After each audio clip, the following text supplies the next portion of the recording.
mamães, todos os quimbanguistas que estão no mundo inteiro e que gostam do Papa Simão Kimbangu, essa é a vossa televisão, a TV Cassimais, com o vosso programa Viva Papa Simão Kimbangu, com o vosso apresentador, vocês todos já conhecem, a avó Kassumuna, rei do teatro. Hoje, vamos falar do dia 26 de agosto. Muitos quimbanguistas também não sabem o que se passou no dia 26 de agosto de 2001. Estamos a saudar a data de hoje, dia 26 de agosto. Mas antes de tudo, que estão me seguir nesse momento na vossas televisão, nos vossos computadores e nos vossos telefones. Porque o programa de hoje é tão especial. O Papa Simão Kimbangu vinha construir a Igreja de Jesus Cristo. É por isso que o diabo do Satanás estava atento. No tempo dos 3 papais, o diabo do Satanás tentou. Mas vamos ouvir a mensagem do Papa Fumalongo, que é o Papa de Anguenda Kuntima. Havia-vos falar. Vejamos as imagens. Anguenda Kufina ndio kwa remplacer. Ezale mawa. Tata Abraham na muta remplacer keye. Ezale nokote. Nani?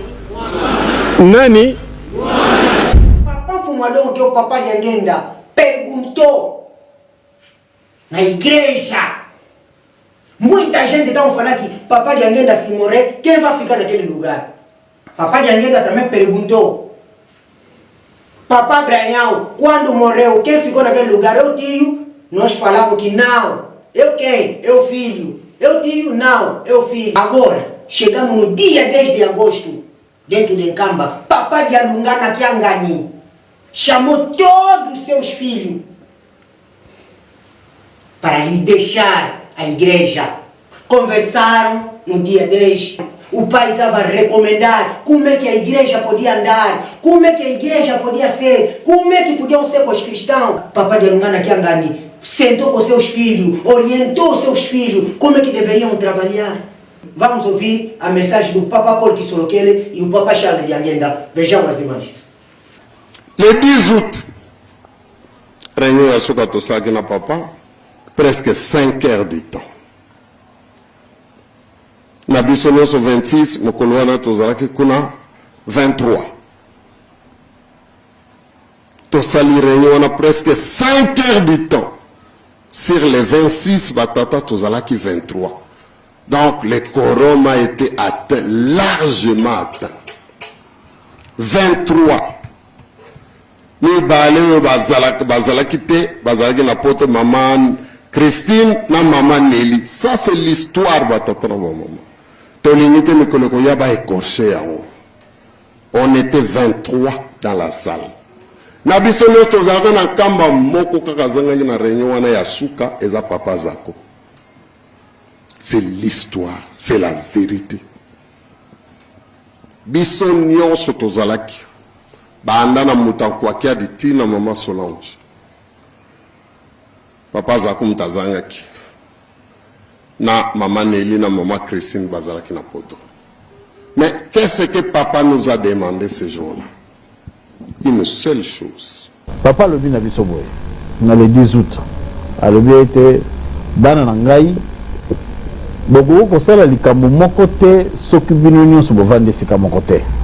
Wana ezalaki parmi makambo le blague biso mais ezalaki plus important o ngana koloba na sika sikoyo alobi ete mwana moko te akokanga décision na ye moko.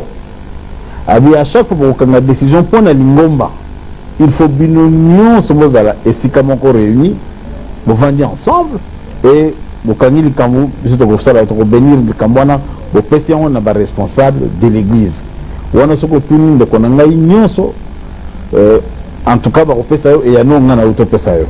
Tolobanaki pendant 5 heures de temps on a parlé de beaucoup de choses mais oyezali principal na biso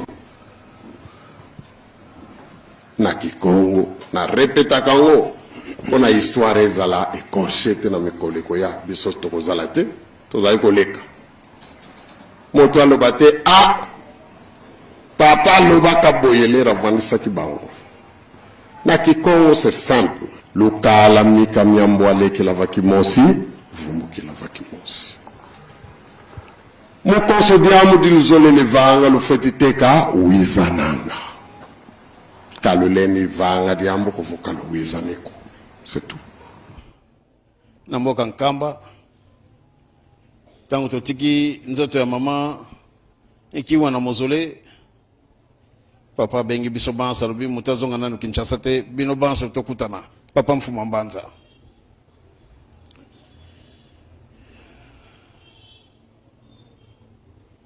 tokoti na kati na ndako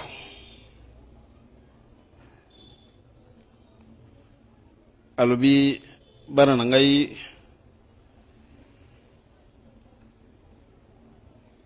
na tiki bino bozala bino nyonso eloko moko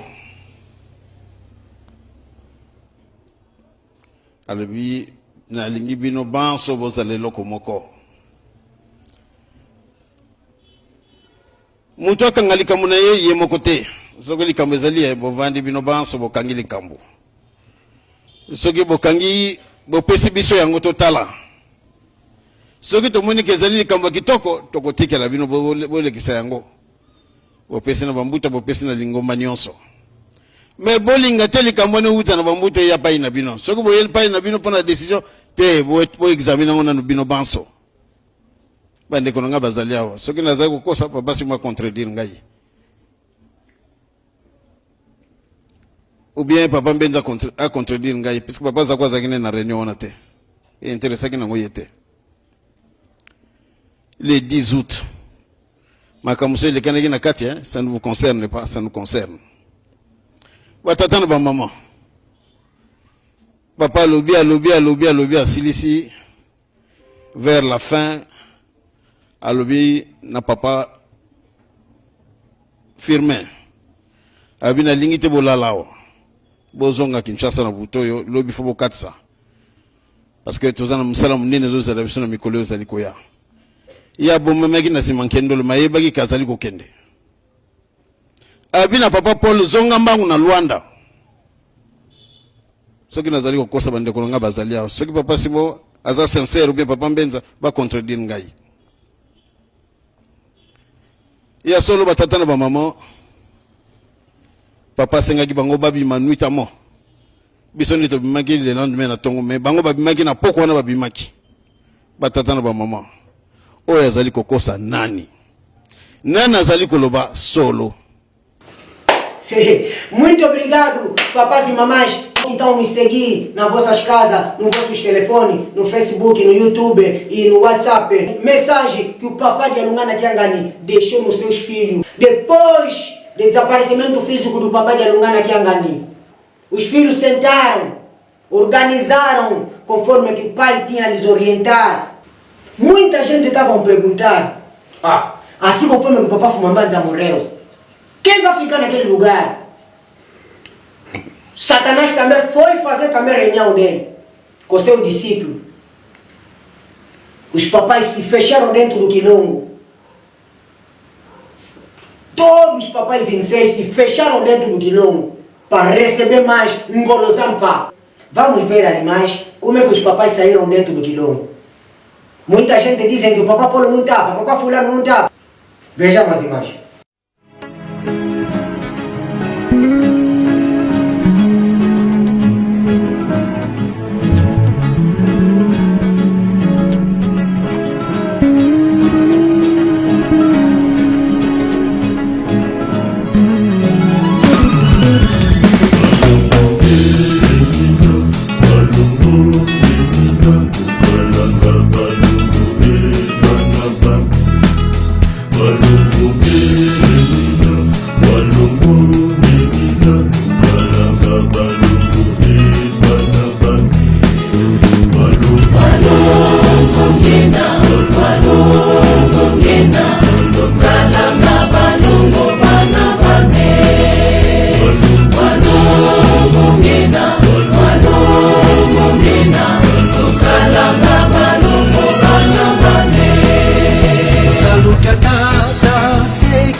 kiantama salukia tata selu samloa lukalanga balongwe balambame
Meu Deus, Papai Simão Kimbangu está nos dá tempo para nós se salvar, mas nós não queremos. Vimos que todos os papás estiveram lá. Depois de sair do Quilombo, entraram na residência. Depois dos nossos pais sair da residência, foram direto até dentro do templo. Vamos ouvir a mensagem do Papa Charles Diangenda de tudo que tinha acontecido lá. Vamos ouvir a mensagem do Papa Charles Diangenda. Vejamos as imagens. Bango balakisaki. Ya solo ezalaka likambo na publicité te. Mwana nyonso na tata na ye bazalaka toujours na mwa secret. Secret kozangaka te. Yango wana bato mingi bamitungisamaki. Mais biso etungisaki biso mingi te. Eloko nde toboyaki likambo nini? Ba spéculation. Makanisi oyo ya malamu te. Yango wana papa azali insister toujours dans l'unité. Alobi tozala eloko moko. Ba spéculation elekaki mingi. Et comme le Papa Simon Kimbangu en 1951, kotika biso kotika papa na tango en 1951, spéculation et salamaki na 51, yango ezali kosala na mokolo malelo. Mais papa bayebaki bayebaki secret na bango. Mais depuis mokolo mardi, ba réunion. Eh nanu asimi molimo ya ko laksana na molimo asimba laksa biso yango. Olimo bako sakana kana yango te. Boza kolala te ba réunion. Biso to lingi boy. Oh. Likambo molimo ezali ya molimo. Likambo ya molimo ezali ya molimo. Batata na ba maman. Très attention. Biso to kotaki na programme. Oyo papa yimoka pesa ke biso. Ligne de conduite à Trasaki. To kotaki na kati na programme. Bozali koyeba te. Vous allez comme vous allez s'agiter, tout simplement parce que tolingi to préserver loko wana ya mutuya et lingaka salité te et ko lingaka songi te alu salabu alu silam playo ankat bongo te soko mona gindeng wana ndo senga kina papa yo remplacer na place na ye botika la biso songi s'il vous plaît mata to le lokuta botika yango tapa alakisa kibiso ndenge nini tokosala alakisa ki tatani na sanga ka sekre na bana na ye na ba maman to vanda kimia to tamula na kati na bolingo to tamula na kati na mibeko to tamula na kati na misala boya kotia désordre te na kati na libota non la to lingi yango te ko banda mutakiadi te na mama Solange to lobi non to lingi yango te pamba te to kolanda oyo papa lobi na biso to sala yango ne to kolanda to kolongola te to kobakisa te to kolanda oyo papa lingi yango wana to kosengi na bino d'abord pardon mingi soki ba mususu bazoki balimbisa biso pe bolimbisa biso soki to vexé ba mususu mais to vexé bino te mais to lobi likambo ezali ya solo est-ce que bino bolingi to kabwana soki bolingi boete to sengi bino pardon na kombo na tata mwana pe limusantu bo distraire biso te recommandation na biso ezali ya papa Simon Kimbangu ezali ya papa Nkuluntu ezali ya papa Mfumambanza ezali ya papa Mfumwanlongo pamba te bazali eloko be Kimangisto ye tokamati Kulutu na biso mobali totie liboso biso nyonso toko seconde ye na kati na ba fonction oyo tozali nango ya molimo et sur le plan matériel oyo ezali te oyo ya kobima mutu na fonctionnement ya lingomba ou bien chef de l'église ezali papa Simon Kiangani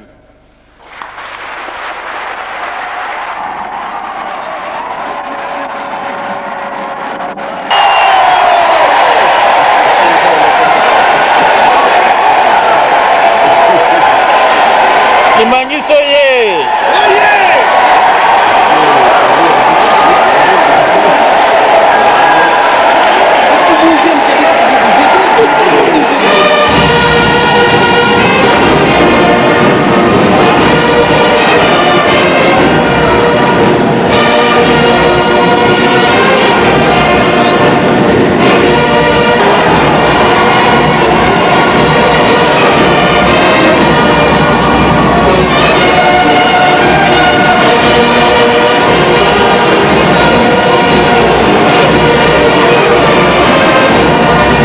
Est-ce que bien bolingi to kabwana? Soko bolingi boete bo to sengi bino pardon na kombo na tata mwana peli musantu bo distraire biso te. Biso c'est l'unité qui compte. Ma sengeni ya mabe na zongile lisusu. Ma sengeni ya mabe to boyi yango.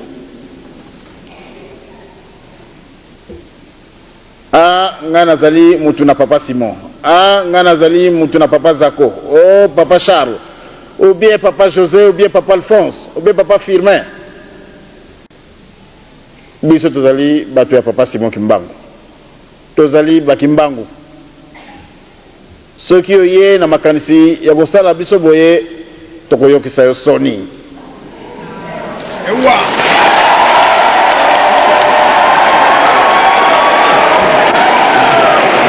Pambate Kimbangisto ye pambate Satana atikaka te Satana kotikaka te posa Satana ezalaka nini bokabwani na kombo ya tata mwana mpe tata Molimo Santo iya solo makambo ezalaki te kasi papa Kulutu papa Charles ye mutu atelemisi ngai ye azali tata na ngai boyebi yango mpe toyebi te mbuta zani ezina owo papa Kimbangu abote papa Kulutu elelo oyo papa Kulutu atikali kobota biso eza pasi kasi Nzambe alingi bongo bango baza bandeko na ngai lelo soki likambo eza na nzoto na ngai bango nde ya liboso bakotala mpe bakokipe yango eza boye te ngai soki nakimi bango bango mpe bakimi ngai ndenge tobotami kokabwana ekozala lisusu te pamba te bino bozalaki kosala na bapapa mais depuis le 16 abo bango bake kokangana kuna po bakata likambo na biso me batiki biso pamba te ndenge boza koloba biso bana tozali est-ce que boti confiance na biso bien boti confiance te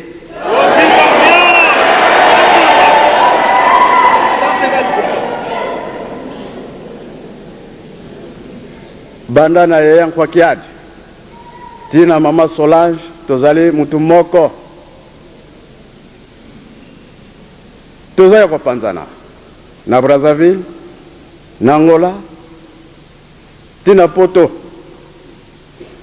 mais soki bosali mabe pa ya ndeko na ngai nga na kosepela te elakisi ete boza koprepare échec mpo na biso kasi soki toza ya kokangana réussite ezali eza boye te tela place nga na telemi nga za mukuse bango nyonso baleki ngai soki nabombani na nsima ndeko na ngai esika okomona ngai Nzambe alingi bongo bazala bongo po ete tosangana tosala mosala oyo Nzambe atindi biso mwana soki abotami mokolo yango alobaka na ye te me lelo nga nabotami bolobi naloba ye moko papa Kulutu alobi na nga naloba sino makambo ateyi biso eza ya kitoko tolanda mpe tosalela yango. Dia 26 de agosto, todo mundo em Camba estiveram. O que Papa Charles de Anguenda falou naquele dia, todo mundo concordaram.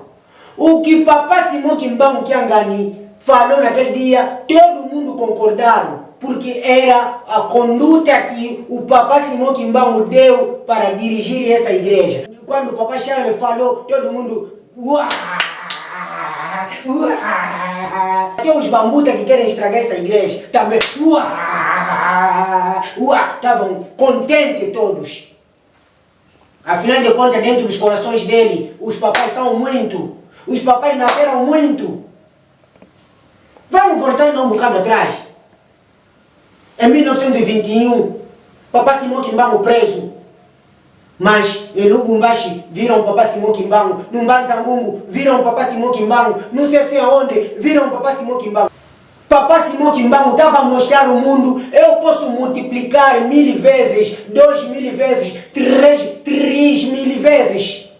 Imagina no povo de Deus, se o Papa de Sorokele, Papa de Arungana, Papa de Anguenda Kuntima não deixava filho, como é que essa igreja podia ficar?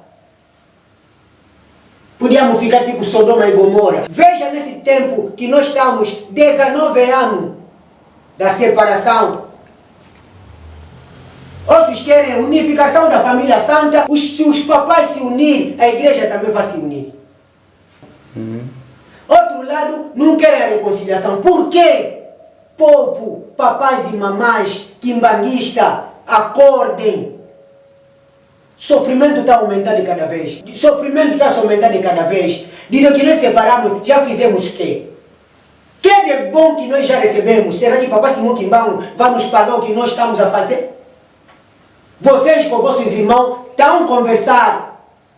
Vocês com vossa família estão a conversar. Você com vosso irmão estão a rir, estão a fazer reuniões. Mas Papai Simão Kimbangu não pode se encontrar com seus irmãos. Por quê? Por quê? Por quê? Quando o diabo Satanás ouviu que os 26 é que vão dirigir a igreja, o diabo Satanás ficou nervoso.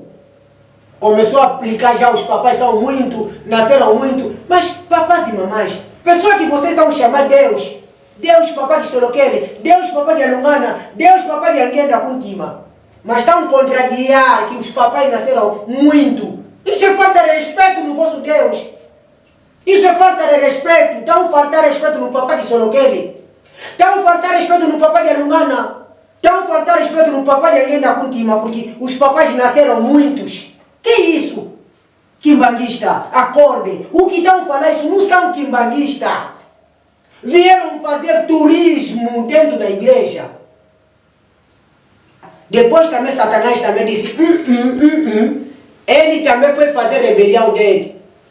Criou também seu grupo. Papais e mamães, vamos refletir onde nós saímos.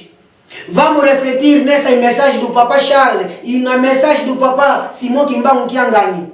Satanás também reforçou mais o exército dele para estragar a missão do Papai Simão Kimbangu, mas não está a conseguir. Vejamos a imagem. Vamos ver as pessoas que estão a estragar a igreja. Vejamos a imagem. Résolution ou boyoka résolution. Likanisi uti epayana. Amona kaka boye. Oncle nanga nzingaron azali wana. Azolanda. Ndenge azoyeba. Po ya to benga na akaba Yuda. Mwana nkazi Yuda. Mwa kunleke tufwede. Ongle nini? Mwana kala kuchedo na zakana chela. Papa nkulunta ebisinga yeke bana bayombe bazana droit ya héritage te. Ah bon? Bon, baza mikolo, ngana za mwana moke. Bana Papa Charles, Papa Lufonsi, baza kolela. Bana papa pona nini botiki biso boye bana bayombe, makambo nyonso pa bana bayombe, alors papa, en tout cas biso. Ah bon? Bapengani ayena masimanimba acte 9 par grand-père Mbuta wete ludi bana munyonga bena Papa Charles babito bomba bango to bundela bango na bayombe. Ah bon? Siko nini? Voilà photo fan dalikamo photo fan disayango ba meki yango balongoli yango bakeko meka ngo pa mfumuzaka. Mfumuzaka eza zulanda ngai. Mfumuzaka bi est-ce que likambo bokokango? Abi papa toko koka. Papa Aaron a bimisi boule na yeka boye bana moko pe matin nyonso ba papa pesi biso 40 ans na mai. Chiko esengaki nani ya koko bimisa ke bana bayombe bazali bana ya makango. Mbuta wete. Mayombe te, mutuzanga mayombe azali. Kali ndeko na biso oyo azali awa. Ngai mutu nazali teneur na ye. Oyo na mosala ki ko babimisa na Angola. Tango Papa Simon Kimbangu Kianga na pensinga lobi, papa mabus tu quittes la Belgique, yaka au Kenokocha ordre en Angola. J'étais le chargé de mission résident en Angola pour mettre fin au conflit kimbangisme. To kuta ina ba autorité centrale, to expliquer bango qui est M. Paul Kisorokele. Yango wana na besoin de milité pour permettre ba journaliste baye ba témoignage ndenge na sala ki na Angola ndenge pe na busala awa suka nini ya yibi koloba ngala yibi koloba na commission na journal ya Angola na page à la une que Paul Sorokele n'est pas le fils de Papa Sorokele na lobino a fouti mo journal était kamaté journal était kamaté na bandimi ya église kimbangiste bandimi ya 26 égale 1 bango te bakoki koya na nkamba te. Batu ya Mambo oyo basurveya balandaki colonel Mambo bango pete wana bazali bandimi na biso te. Na batu ya Lingomba ya 26 égale 1 na batu oyo basurveya balandaki colonel Mambo na baye bazali na Kalemba Doge na Angola bazali bakimbangiste te bango bakoki koya na nkamba te. Mikano oyo touti kotanga ekaboli biso bazwa mikanda basala mangomba na bango.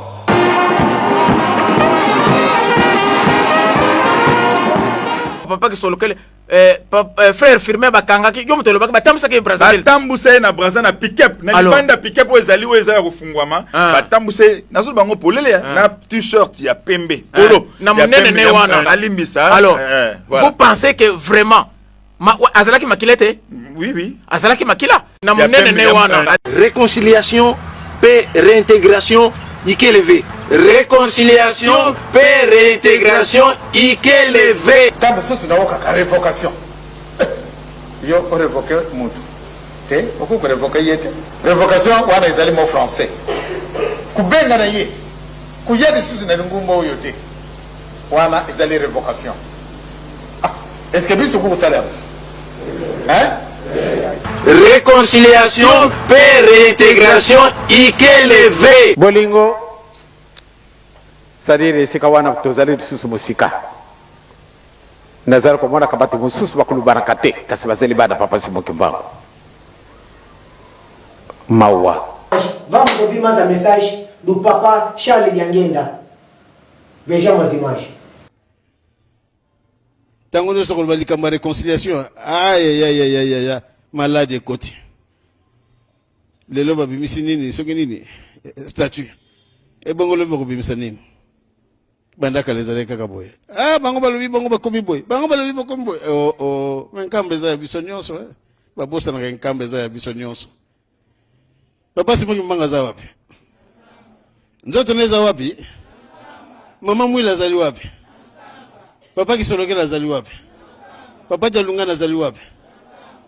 Papa Jangenda zali wapi? Mwana mayele azotala bia totika kaka. Mokolo yango ezali tokokota moto akopekisa biso azali na ete. Kimbangiso ye. Tokokota na nkamba wana san kimbangi. Kimbangi kozala te. Kimbangiso ye. Tokokota na nkamba wana san kimbangi. Moto akokanga biso nzela azali te. Congolais ataza wapi? Ataza na fin fo ya Canada kuna musika. Mais soka za na passeport ta lebia ngozonga na mboka na ye. Bakosala la soka za na passeport ba lukira basale na fiscal interne lieu. Pona zonga mutako kanga nzela azali te. Pamba te zali nini mboka na ye. Comme penkamba ezali ya biso. Mukolo yeso akoti na kata na ndaka nzambe. Akutaki nini? Akutaki nini na kata ndako na ye? Esima nango asalaki nini? Abetaki yango la kamata banuko bwaka lubinda kwa tata nanga bozali kubebisa yango. Nasukisi wana komba tata mwana peli mosanto. Amen. Agora, o nosso programa já está aí no fim. Quem que é o filho do Papa Simão Kimbangu acata esse conselho. Eu estou vendo aqui, eu sou isso. Eu estou daqui, estou vendo lá. Donc ça peut tomber là bien.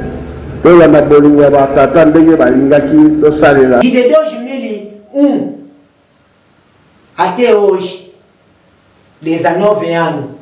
2021, próximo ano, vamos completar 20 anos. Filho de 20 anos já tem filho. Pode ter já 2 filhos. Isso não é normal. Papás e mamás, jovens quimbanguistas, acordem. Digo, em nome do Pai, do Filho e do Espírito Santo, essa igreja vai se unir. Os papais vão voltar conforme que estavam. Diabo Satanás vai ficar envergonhado tarde ou cedo. O nosso programa termina por aqui. Estamos a saudar o Papá Cardozo. Estamos a saudar o Papá Manené na França. Estamos a saudar Yanvuama. Estamos a saudar Thomson Mwanga. Estamos a saudar todos os quimbanguistas que gostam do nosso trabalho. Todos os quimbanguistas. Essa mensagem que vocês ouviram, refletem ainda. 19 anos não é pouco, é muito. 19 anos não é pouco, é muito. Vamos ajudar para que diabo Satanás fique envergonhado. Ficam bem, tchau.